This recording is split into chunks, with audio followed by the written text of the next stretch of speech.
everyone, it's me again, Filipinas, and today I'm going to do another presentation that revolves around our session for reading. So here are the two chapters that I'm going to touch on today. We have Chapter 9, Measuring Process and System Performance, and Chapter 10, Using Data Analytics Techniques to Evaluate Performance. So let's get started. Chapter 9 gives us a glimpse about quality measure or metric, quality indicators, and performance management cycle.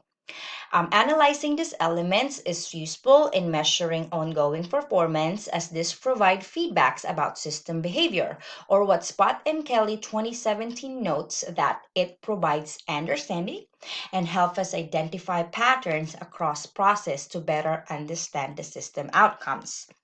Chapter 9 also gives us a glimpse about different types of measurement and their uses. We have internally driven measures and externally driven measures.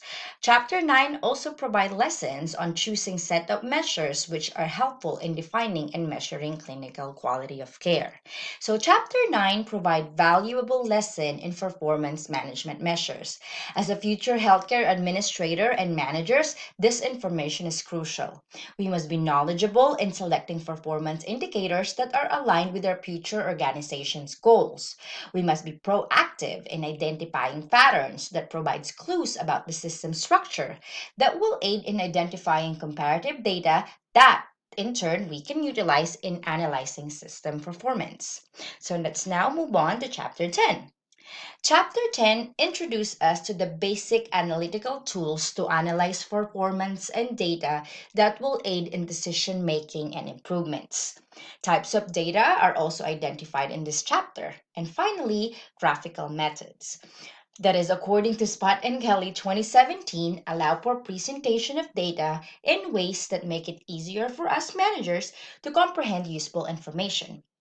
And finally, chapter 10 also gives us a glimpse about predictive analytics that is used to make future predictions about performance measures. This is used in strategically predicting patterns and trends in performance measures and improvement opportunities. You see, there's a lot more crucial elements discussed in this chapter, but it mainly revolves around analysis or analytics. Analytics is thinking by examining data carefully in a methodological way. This is important for us future managers. As you know, this gives us ability to solve problems quickly and effectively. It involves a methodical step-by-step approach to thinking that allow us to break down complex problem into single and manageable components. Finally, this type of thinking enable us to compare sets of data from different sources, identify possible cause and effect and patterns, and draw appropriate conclusion from these data sets in order to arrive at appropriate solution. So in the light of our discussion for this week, I find the biblical passage in the book of Proverbs 14 verses 15 relevant to what we are discussing about performance management measure, analytical tools, and analytical thinking. The Bible states, "A foolish man believes everything, but the sensible man considers his steps."